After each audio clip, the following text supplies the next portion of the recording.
Hi, Brian. Welcome to the show. How are you? I am doing fantastic, Caitlin. Thank you for having me on.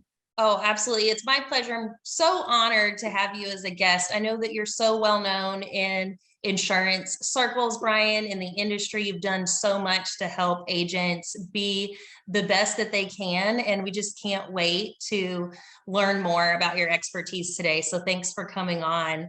How's your new year going?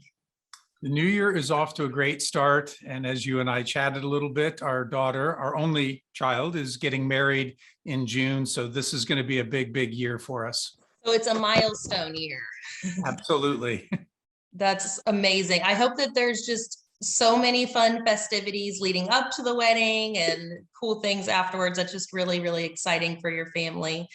And I imagine it'll be busy. It'll probably feel busy until June then. It'll be busy for my wife. I've kind of taken the back seat. I'm paying for everything, but they're doing everything. So you get to watch it unfold. Yeah. Now here, I'll tell you something that's cool, but funny, or funny, but cool, whichever way you want to look at it. So our daughter's fiance, his name is Tyler Ahearn, spelled the same way as my last name. No way. So when they started dating and they did the 23andMe and all that kind of stuff, I said, Abigail, I'm secretly pulling for this to work because now my name will go on. And my next big step, can I persuade her to name her first boy Brian? She swears that it won't happen, but we got time. I wouldn't be surprised. You have time, but that would be golden. Oh my goodness. Well, do you and your wife have a vacation planned for yourselves after the wedding is the question. Not after the wedding, but we've got things coming up. We're going to be in Arizona for a few weeks. We're going to leave on Friday, and then we're going to spend a couple weeks in Florida in March. My wife's big into golf, and so she'll be golfing, and I'll be seeing friends and doing things. So we've got some stuff pre-planned. I think afterwards, we're just going to breathe a sigh of relief, and then we'll decide what to do. That's amazing. Well, tell me how you feel about New Year's resolutions. Did you set any? I didn't set any. I'm a big goal setter, and I always have goals, and I'm very methodical about how I work through those. But I set goals as I see something that I want to go after. I think it's great that people can set goals on New Year's Day, and there's all kinds of research about when to set goals and things like that. And I even published a piece recently about a way that people can stand a better chance to achieve those goals using social psychology. Using social psychology. So does announcing and sharing your goal help? Is that one of those things that it is that socially increase your chances of following through? Yep. What I talk about is I tell them, pave the way to success. Make your goals public, take some active steps.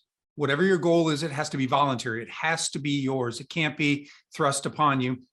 And then the more energy that you exert, the more effort that you put forth, the more likely you are. And I talk about reasons for each of those within that framework, but that's an easy thing to remember. PAVE, public, active, voluntary, and effort. And if people will take those steps, they'll have a much better chance of achieving their goals. I love the acronym. Well, I'll take the first step and go public with one of my goals, and maybe that'll increase the chances that I can follow through. But I really want to read a chapter in a book to my kids every day this year.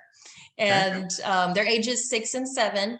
And we read a lot in our house, and it's been some of our most memorable moments. And so I want to be more consistent with that and make sure that I'm reading to them every single day, and that can be like a consistent part of their day that they look forward to. One thing I will tell you that will help, there's a lot of research. There's some great books on habit formation, Tiny Habits, The Power of Habits, Atomic Habits. But one of the things that really helps is a cue of some sort. And I remember Charles Duhigg, when he wrote The Power of Habits, he said if he got up in the morning and he had the goal of running, he wouldn't run nearly as much as if he would when he saw his shoes by the door. And that was the cue that he needed. And so for you, the cue might be whatever that book is, leaving it in a space where everybody sees it. So you either pick it up or the kids go, Mom, you didn't read to me yet. That's such a great idea. Maybe I could keep a stack at the kitchen table So we're looking forward to that. And my kids aren't old enough to read your books yet, Brian, but I have been so intrigued by your work on influencing and persuasive sales. And your LinkedIn courses are just full of actionable content that really break everything down step by step. So can you tell us a little bit about the books that you've written? I see them on the screen behind you right now. Can you give us the highlights about each one of these 3 books that you've released? So my first book that I came out with in August of 2019 is Influence People, and the subtitle, the word people is an acronym, Powerful Everyday Opportunities to Persuade that are Lasting and Ethical. And it introduces readers to the psychology of persuasion. It takes a look at business case studies, gives real business examples, a lot of things I saw when I was working for an insurance carrier. And it also touches on things like social media. So a very high level overview. It also looks at some decision-making processes that our minds go through. The second book is Persuasive Selling for Relationship-Driven Insurance Agents. And that came out in January last year. And the focus of that book is, again, it introduces the psychology, but then it very specifically starts looking at how do you apply it throughout the sales cycle? How do you apply it to different buying styles? It introduces the concept of persuasion, and then also talks about a listening model that I call STARS, that if anybody follows it, will help them be much more effective when it comes to their listening skills. And that book serves as the basis of a one-day workshop that I do with insurance company sales reps and insurance agents. And the third book that I came out with, which just came out in December, Congratulations. Thank you. It's called The Influencer: Secrets to Success and Happiness. And I wrote that book because I know there are some people who will never pick up a heavy like business/psychology book or a sales book, but a lot of people will read business parables.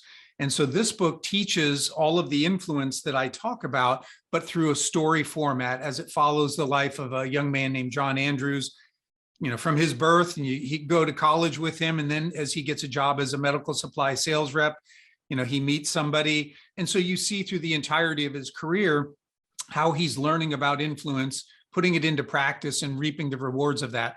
And the cool thing, Katlyn, about the book is almost every character is based on somebody that I know in real life, that I actually learned things from. So it was an honor to be able to share with a wider audience what was so impactful for me and the things that they taught me.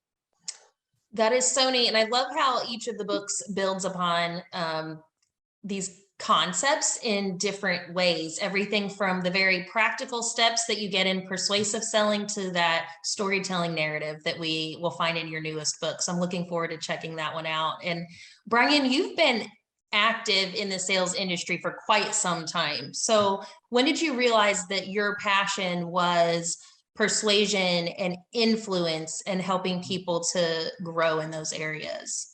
Well, I came across the work of Dr. Robert Cialdini back in the early 2000s. I believe it was early 2003 or maybe late 2002. And I was involved in sales training. I was working with company sales reps at the insurance company that I was working at. And somebody in my department came by and gave a video of Robert Cialdini presenting at Stanford. And she gave it to my boss and I. My boss was the vice president of sales. And she said, "I think you guys will really like this." So we watched the video, and for me, the light bulb came on immediately. I mean, I thought the psychology he's talking about is the underpinning of all selling. It explains why certain approaches work and why certain approaches don't.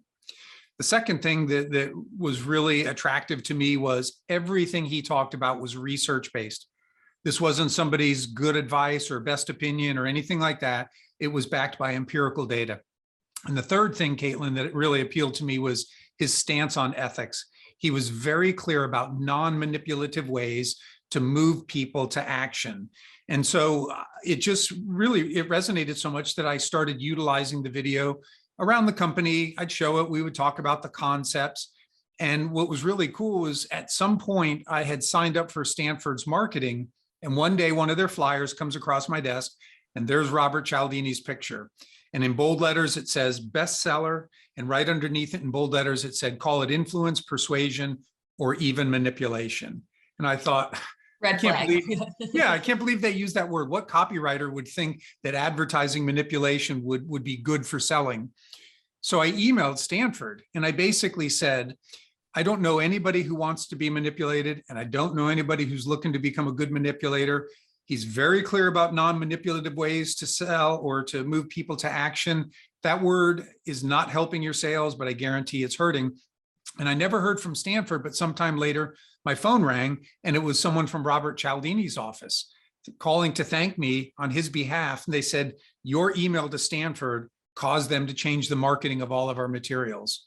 And that was the beginning of my relationship with him, and the rest is history. That is so neat. And you mentioned how important ethical practices were to Robert Cialdini, and how important it is to be non-manipulative in our approach. So what would you say is the difference between influencing and manipulating? And what do we need to understand about how those two are not aligned? Okay. So when I talk about influence, and I use the word persuasion pretty interchangeably. I like Aristotle's definition. Aristotle said that persuasion was the art of getting someone to do something that they wouldn't ordinarily do if you didn't ask. Okay. So that's how we move people. It's how we interact with them, our requests, and a whole host of things that we do to try to maybe change how they think or feel, but really ultimately to change how they're acting. When it comes to doing that ethically, there are three things that are absolute musts. The first thing is truthfulness. I always tell the truth and I never hide the truth, because if there's something that I know would materially impact your decision and I don't tell you, if you find out later and come back to me and ask, it will not be defensible to say, well, Katlyn, you didn't ask, right? You're not going to look at me as an honest broker at that point. So we always tell the truth and we don't hide the truth. The second thing that we do is we only use the psychology that's natural to the situation. So I don't tout that something's a bestseller if it's not. I don't invoke a false sense of scarcity trying to get you to take some action because you think something's going away when there's plenty to be had. So we only use psychology that's natural to the situation. And the third thing is whatever we're asking can't just be good for us. It has to be good for the other person too. And I like to put it this way: good for you, good for me, then we're good to go. And if we can hit on all three of those, I think we can look ourselves in the mirror and feel good about who we are and how we're interacting with other people. There's so much good to be done in the insurance industry. So I love that focus on truthfulness, moving forward with what's natural to the situation and making sure it's beneficial to the person that you're working with. And that builds so much trust and credibility. I know one of the things you talk about is speaking from a place of authority. And when you combine that with trust and credibility and rapport, it goes a really long way to starting off a great relationship on the right foot. So absolutely. Brian, at Quantum, one of our core values as a team is called We Are Influencers. And the idea behind it is that you're always influencing the person next to you or the room or the people around you, whether you intended to or not. And just taking that role seriously and the good that we believe we can do in the insurance industry. What would you want our team to understand about being influencers? That there are scientifically proven ways to go about it to be more effective. So to put it in terms that almost everybody can get, we all probably know a few things that we could do to eat better and maybe be more diligent about exercising. And so people can step into that world and try and get healthy. Or you can also turn to maybe a fitness trainer or somebody who's a health expert and really start to understand, what does research tell us about a good diet? What does research tell us about how to optimally get our body in shape to do whatever it is that we want to do? Because, you know, lifting weights is different than running. So what is that end goal? But we could turn to those experts and we could get advice that if we put into practice, it will help accelerate our goal of getting in shape. And so I would say that for anybody who wants to get better at influence, it would start with learn what the research has to say. And if you learn what it says, and then you begin to diligently put it into practice and look at what works and what's not, and continue to adjust, no matter where you are on the spectrum of being able to influence others, you will get better. And then it gets easier and easier the more that you do it. So being intentional and taking time to study it and understand what it means. Absolutely. So that we're not winging it. What have you seen organizations get wrong when it comes to selling and their sales processes? Other than everything? There, It's yeah, hard to there's choose. there's a lot. One of the big things I think when it comes to selling is there's a principle called consistency, which says we feel an internal psychological pressure and an external social pressure to be consistent in what we say and what we do. And that's triggered quite often by gaining a commitment from the other person. But the mistake that so many people make is they tell people what to do. So an insurance agent may tell their customer, I need you to get me the loss runs. I need you to get me prior year information, whatever it is, but they're telling them. But what they should be saying is, Katlyn, would you be able to get me your loss runs for the past 3 years by this Friday? Because without them, I can't go any further on the quote that you've asked for. And once you come back and say yes, the likelihood that you'll actually do that goes up dramatically. Because if you're like most people, you don't want to feel bad about yourself and having promised something to me, but then not delivering. Now, this isn't a magic wand. I'm not saying that every person every time, but what the studies show is significantly more people will do what you need them to do by asking instead of telling. So that's one small example. But you think about how many times you want people to do things and we just tell them. We need to retrain ourselves to take a breath and just ask. So asking, not just telling, because then they're making a verbal commitment that they have a internal gauge that's motivating them to want to keep their word and follow through. Absolutely. And another way of utilizing asking is when you provide information to somebody. So if somebody had reached out to you and said, Katlyn, I've got this question about my insurance, and whatever that may be, you do your research, you get back to that person. I think when you put a question at the end, is that everything that you were looking for? Or does that answer your question? Or does this help you? Something that gives confirmation that you've done what is needed. Most of the time, they're going to come back and say yes, but they're probably going to go a lot more like, oh my gosh, Katlyn, that was so much more than I expected. Thank you so much. And as they're writing all of that, you have just risen in their esteem. And that's another reason that they want to keep coming back and doing business with you. But if you think about it, if you don't ask that question, they might just get what they need and shoot off a quick thank you. And you've missed this opportunity to influence how they think and feel about you and your organization. I noticed you also used the because rule with the person asking for the loss runs. So that makes it so powerful. And it just, what does that do to influence whether you're getting a yes 30% of the time or 70% of the time? So there was a study that was done by a lady named Ellen Langer, who was a professor at Harvard. And she set up this experiment. Now, go back in the day when people had to go to like a photocopy shop to get their copies made. And they would wait until the line got rather long. And all throughout the day, they would have somebody walk up to the individual at the front of the line. And in the first set of research, they would say, excuse me, I have 5 copies to make. May I go ahead of you? So just a straight ask. And 60% of the time people said, sure. At a different time, they would walk up and they would say, excuse me, I have 5 copies to make. May I go ahead of you because I'm in a rush? Now, hearing that they're in a rush, 94%, almost everybody, wow, sure, go ahead. Now, thinking it's because they were in a rush, they repeat the experiment one more time, and the person would go up and say, excuse me, I have 5 copies to make. May I go ahead of you because I need to make these copies? And now when you think about it, that's a bogus reason, right? Yeah. You're all in line to make copies. And 93% of the people said, sure, go ahead. The social psychologists theorized that it's conditioning from the time that we are little. And so you've mentioned you have 2 little kids. If you say to your kids, clean your room, take out the trash, do your homework, if they ever go, why, Mom? What do you probably say? Because I said so. Bingo. And that's because your parents did that. My parents did that. And so the thought is we're so conditioned by that word, and more than 95% of our decision-making happens at the subconscious level, that when we tag something with because and we give a reason, and I'm always give a legitimate reason, but it will begin to increase the odds that the person will do what you need them to do. It's so doable. So I think that's something that I could do, is committing to using that some reason.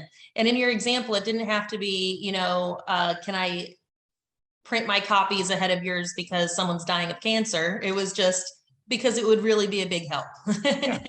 I had something this weekend. So our daughter moved back in with us and COVID and everything. And anyway, she's got a couple of cats. My wife tends to do most of the work on the cat litter, which she doesn't particularly like. So she was out of town and I was with Abigail and I said, hey, Abigail, would you mind emptying the cat litter before mom gets home? Because I know that she's not going to want to come home right away and deal with that. Right? So kind of a long sentence, but it still was an ask with because, and she said, sure. There was no resistance. She went up and did it. I didn't have to worry about, I didn't hear you. I'll do it later. Any of that stuff. Well, and to your point, Brian, the science says that these techniques make a difference. Absolutely. So when it comes to those of us who work with teams of salespeople or the insurance agent who's working on coaching their insurance producers to grow and stretch themselves, how do you persuade someone to be persuasive? You have that new employee on the team, maybe it's their first sales role and they're a little uncomfortable getting out of their comfort zone. How can a sales coach persuade that new person that person who's new to the insurance industry to embrace being persuasive?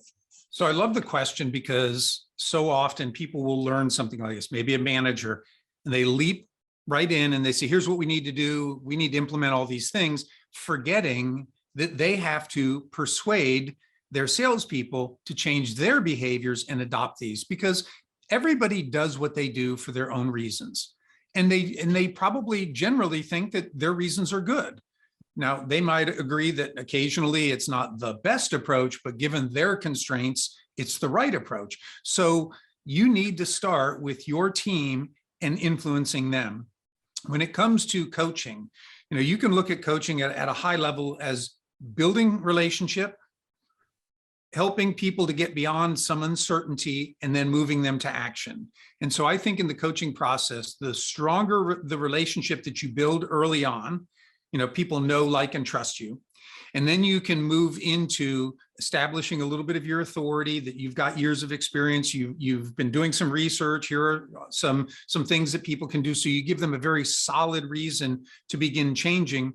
And then you use a principle like consistency to very clearly ask, okay, Katlyn, so we've talked about this. It seems like it resonates with you. Tell me how you're going to put this into your next sales call, kind of gaining that commitment back. And then I can go back and we can discuss your sales call, and we can keep kind of on that path where we are presenting information. We're agreeing that it sounds like it's a good approach, but I'm gaining a commitment from you. Are sales scripts a good tool to use in a coaching scenario? They can be a good starting point. I always like to, I really want people to lay hold of the principles behind why the script works, because then people who are really good will take that and be able to leverage it in new ways that will accelerate their growth. What we don't want, I think, is people to sound automatic, where, and you've probably had this happen, you call and you can just tell they're reading a script. And they haven't internalized for themselves why they are being asked to do that. I think a good example is in sales, the feel, felt, found approach, right? I understand how you feel, Katlyn, because others have felt the same way. However, what they found is, okay, the underlying psychology of that is, empathy. I'm understanding how you feel. Why? Because others, that's called social proof, have felt the same way. And then I use this word, however, or but, which is a transitional word that helps people forget what came first and focus on what comes next. When people really begin to lay hold of that, they don't have to say, I understand how you feel, because others have felt. They can start in their own verbiage. I can say, Katlyn, I get it. I completely get where you're coming from, because dealt with lots of other people during my time in the industry. However, what they found, and it starts to sound different, but it's still the same psychology, which is going to be just as effective at moving people to take that action.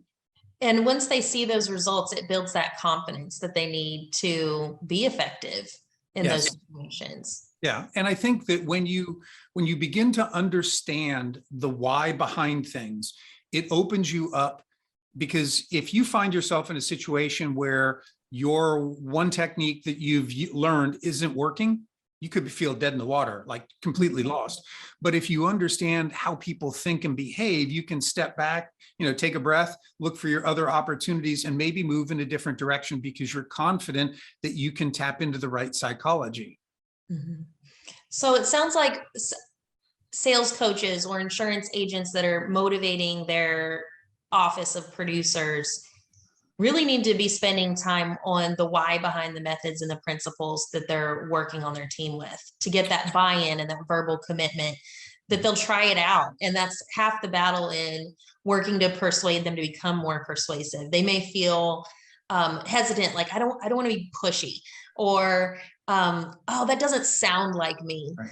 And so it's a big ask. We're asking them to change a thought pattern so that we can get a different behavior. And that can take a little bit of time. Right. I think when I talk about influence, I love it when a culture, like you talk about your influencers, when a culture understands that kind of at the foundation of moving people to action is their ability to influence others. And when you recognize that, then you need to make sure that everybody in the organization understands the vocabulary. So it doesn't do nearly as much good if you, Katlyn, go off to a seminar and you learn all this stuff and you come back and you're enthusiastic and you're putting it into place, but nobody else really gets why you want them to change those behaviors. Right. But imagine if everybody understood the 7 principles of persuasion and persuasion and a few other things, maybe not at the depth that you do, but they understand it so that when you say, hey, we're going to change our approach to current clients and we're going to do this because it incorporates reciprocity, and everybody goes, I remember that. And I remember hearing a couple of those studies that, and they can more fully get on board because they understand the why behind the change.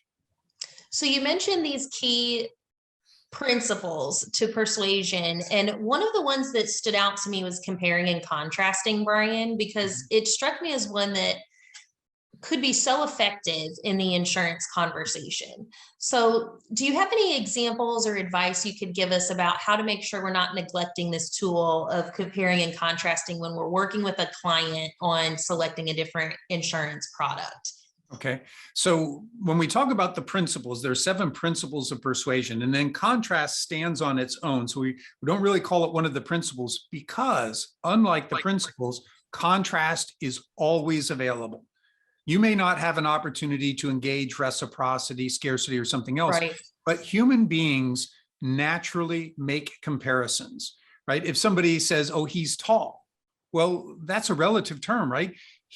We all know what somebody's trying to convey, but what that person says is tall might be short compared to somebody you know.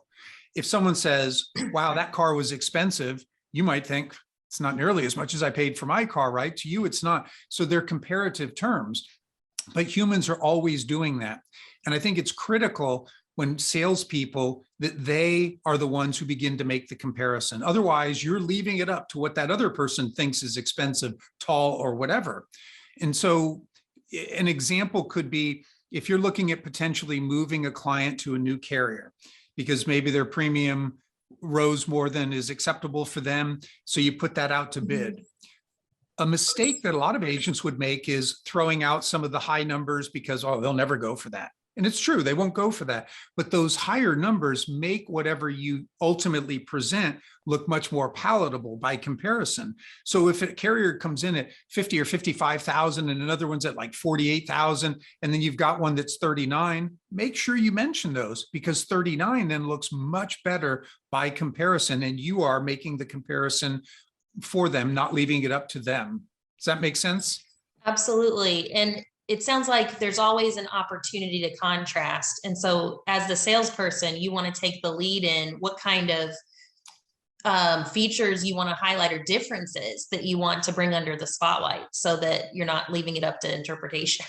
Sure. If you were going to move somebody from on a personal auto account from a $500,000 to $1 million single limit underlier, most people might think that would be twice as expensive.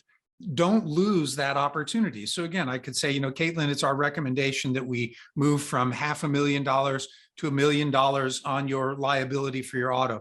Now, don't worry, it's not going to be twice as expensive. It's only going to be $8 a month. And then you say, and for $8 a month to get $500,000 more coverage should something bad happen is a great deal. And people all of a sudden start going, it is. But if you don't do that, then most people just look at like, wow, my premium went up. Do I really want to spend that extra money? I'm already spending money over here. You need to be able to, in a sense, control that comparison point. And I don't want anybody to misinterpret this. This is always in the best interest of the client. I know, and I'm sure your listeners know that the recommendations they're putting forth, should something bad happen, somebody's going to say, thank God you were my agent because I know I'm covered. And speaking to them the way you would want someone to explain insurance to a family member. And if your family member didn't have enough liability coverage, you would want them to be protected from lawsuits. And so you would want the person consulting with them to say, hey, it's not going to cost twice as much to increase to $1 million. It's only $8 a month, and that's a good deal because it's truly in their best interest. And you would hope that the person consulting with your family member would take the time to help them understand. Because if we just rush through it and we say, hey, by the way, do you want the $1 million of liability instead? It's going to be $66 a year. The default answer is going to be like, no, I'm good. And we don't want that for our family. So we don't want that for our clients. Right. Nobody thinks it's going to happen to them, but we see on the news that it happens to people all the time. Just knock on wood, you or I or others have been very fortunate. But if something tragic were to happen like that, any person would look at it and say, I am so thankful that I spent that extra bit of money because of what it's going to do for me now in this situation to help me get back on my feet. Mm-hmm. One of the things I like about your content, Brian, is that it applies, these are principles that apply in different sales situations. One nuance that I'd like to dive into is the difference between selling a personal lines insurance product and a commercial lines insurance product, and just wondering if there's any differences that come to your mind about those. At Quantum, we have several insurance consultants who are growing out of personal lines and beginning to sell commercial lines insurance for the first time. And so now they're speaking to business owners and people who own companies and people who have employees. Are there any principles that stand out as particularly important in commercial sales, or anything that you found we should handle differently than when we're selling car or home insurance, for example? I think the key things are understanding the motivation of the buyer. I think buying for your home and auto is very different. It's very, not, no pun intended, very personal, because you personally own these things, versus dealing with somebody at a business who may not be that business owner, but might be in charge of procurement or in charge of the insurance. So there's a different motivation there, and really understanding what that motivation is and ultimately what they're looking for. Frankly, some business owners are going to just they look at insurance as an expense rather than an investment, because it's just money out the door that they hope that they'll never use. And really trying to understand that and maybe then changing that perception becomes really, really critical. I think scarcity is a principle. The principle of scarcity says we value things more when we think that they're rare or going away. Being able to construct scenarios that somebody might not ever envision that could potentially happen to a business is really key for getting them to see what is at stake. For example, there's probably way too many business owners who do not carry business interruption. And if they do, they probably don't have it constructed the right way. So if something happened, they may get some expenses covered, but lose their employees who have to go elsewhere while the business is shut down. So to be able to talk about and make some comparison points so people really get it, it's a much more complicated product on the commercial side. I will tell you, Katlyn, as a personal lines underwriter, I started my career at Travelers in that area, and then I moved over to commercial. It was overwhelming in that back in the day, it was like you had non-standard, standard, and preferred. And then I went over to the commercial side and somebody said, well, what kind of credits did you put on that account? What do you mean? Well, you could discount it up to 25% if you think it's a good risk. How do I know that? I mean, and then the valuations were so much larger. It was kind of intimidating. So I think those are things too, that someone moving from personal to commercial has to reset their own, what is values that won't make them hesitant, premiums and things like that. It's a new orientation, kind of like going maybe from high school football to college football or from college into the NFL. It's all football, but it's kind of a different game and it's played at a different speed. It is played at a different speed. So it's a fun one though. So when we're speaking with other business owners, we have to try to customize our approach because we want them to feel like they're being treated as an individual. And one of the things that you talk about is how important it is to pick up on what personality type they have. Mm-hmm. If we're working with a commercial product and what are some clues that the business person we're talking to is a driver? Okay. So when I talk about personality styles, and there's so many approaches to personality styles, and so I'll make two overriding comments. First, it's not that it's unimportant to understand your personality, but it's always more important to understand the person that you're interacting with. And the second is because there are so many ways to look at personalities, Myers-Briggs, you're not going to walk into a situation and go, oh, you're an MJEK or, anything like that. So we have to have something that we can use to quickly assess where we think somebody is. And I use something that's comparable to DISC, but I call it the DEAL model: a driver, expressive, amiable, and logical. And a driver is somebody who is much more task focused than relationship focused. And they really like to be in control of situations or others when they're around them. So an individual like that, you will approach differently than the expressive, who likes to be in control too, but is much more relational. And I think examples of that could be Steve Jobs would have been a driver. I mean, he was just a controlling type individual. It was about getting stuff done, Katie barred the door, and he's just going to go forward with what his vision is. Contrast him to Oprah Winfrey.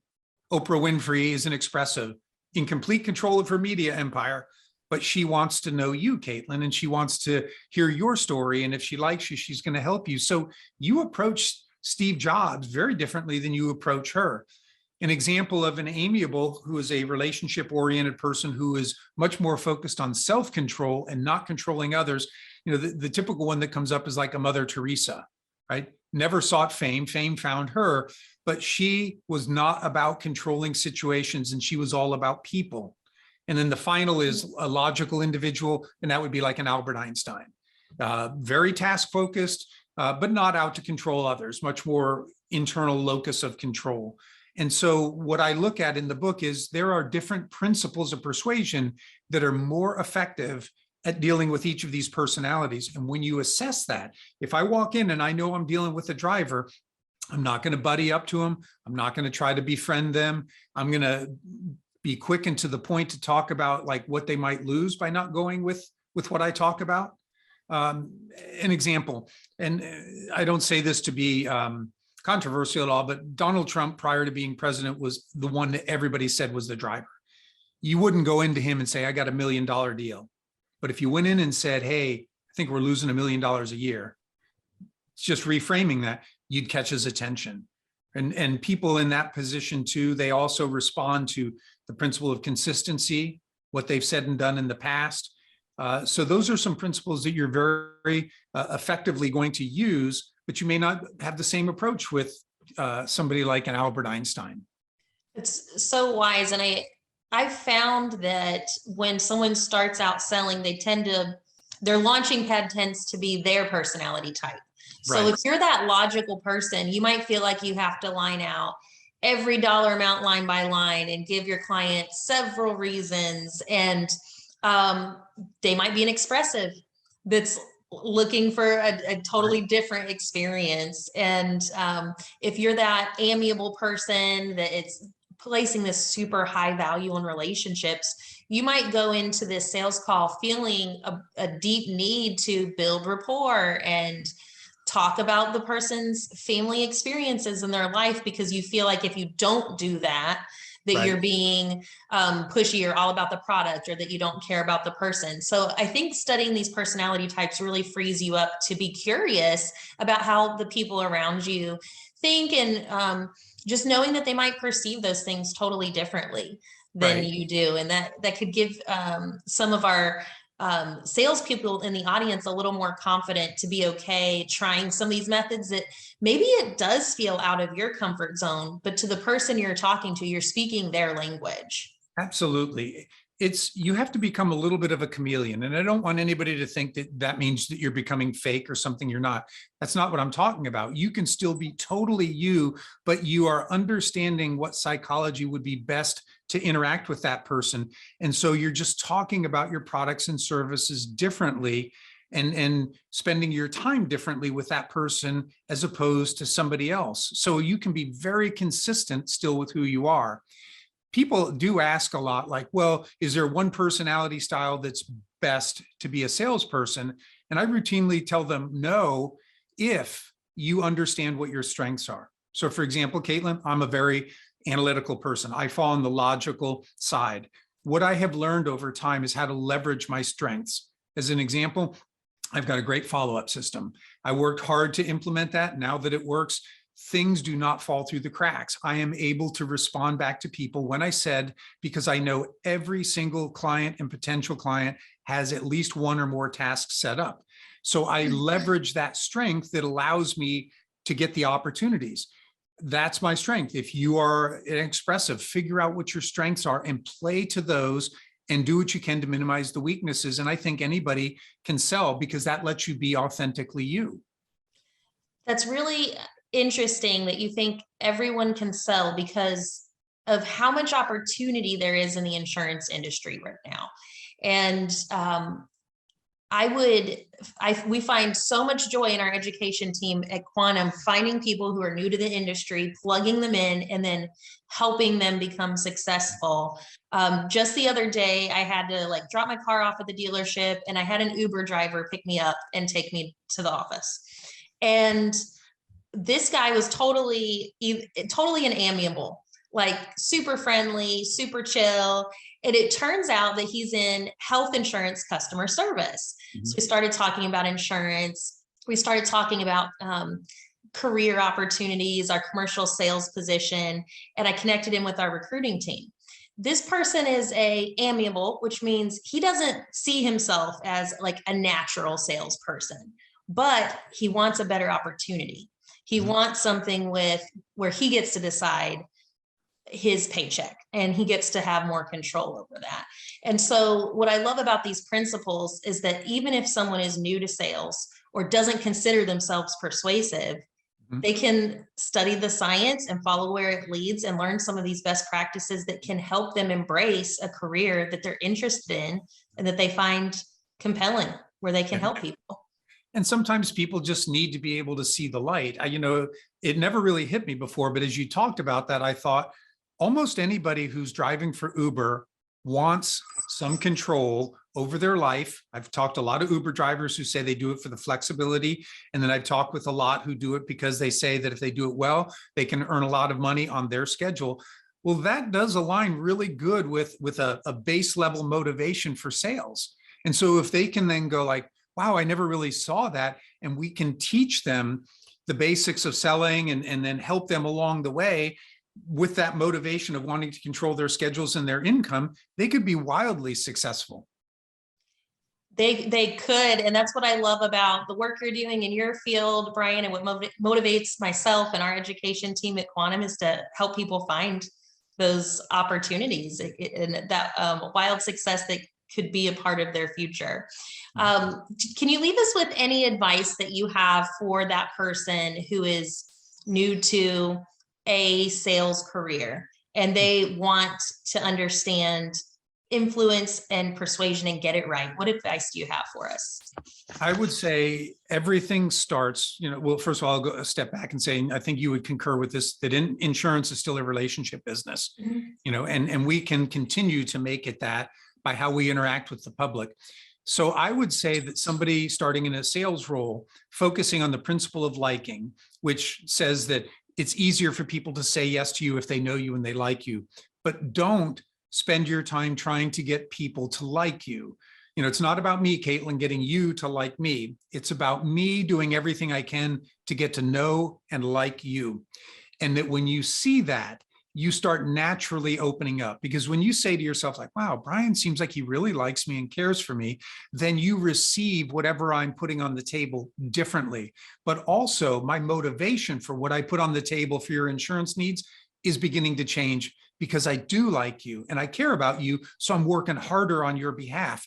And we create this virtuous cycle that all but removes any instance of potential manipulation, because I would never manipulate my friends, and I know you wouldn't. So I would say start with this principle of liking. It's the foundation for the rest of the house. And I had never heard it explained in that way before. I love that perspective on spend time liking your client and getting to know them. Yep. And that will so influence how they feel about whether you care. And we all love to spend time with people that care about our interests genuinely and want what's in our best interest. And I think the world would be a better place if every time we had to deal with a salesperson in a different industry, if we felt that level of care, and how that would just increase that interaction and make it something really beneficial for both parties. So thanks for sharing, Brian. And you've touched on so much, but I know that you have so many other skills and principles in your books and in your content that would benefit us. Your LinkedIn learning courses have been viewed by more than 400,000 people across the world, which is just an insane number. So for our audience listening, where can they download your courses and find your content? Okay. So first I would say connect with me on LinkedIn, because as you know, Katlyn, I post a lot of information. So you will, if you're following me or connected with me, you're going to see a lot of information around the things that we've talked about today.